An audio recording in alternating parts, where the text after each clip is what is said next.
You recognize this gal here as a photograph, a little fuzzy because I lifted it out of a magazine. And the reason why I like this photograph of Jackie Kennedy is that it was taken of her 3 days before she entered the hospital in New York for her first and what turned out to be her last chemotherapy treatment for cancer. I have thousands of these, but here's an example.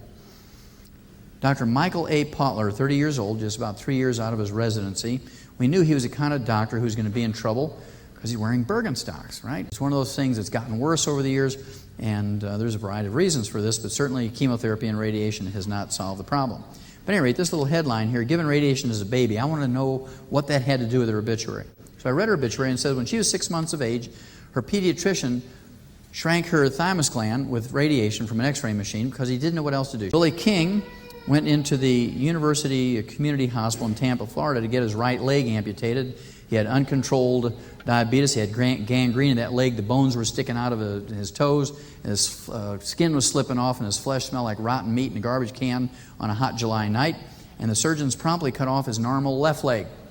Death 101, Life 101, those should be standard courses, but you're never quite sure that they have this kind of information when you see stuff like this. This gal here, Mildred C. Clark, 86 years old, was found cold, stiff, and blue on a nursing home apartment floor.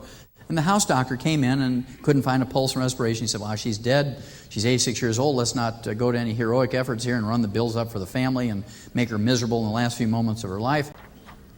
And my personal favorite of all the health articles was this one here, April 6, 1992, a little over 4 years ago. It was the first time that the subject of vitamins and minerals was treated in a positive way by any mainstream publication, Time magazine no less, cover. It says, the real power of vitamins. New research shows they may help fight cancer, heart disease, and the ravages of aging.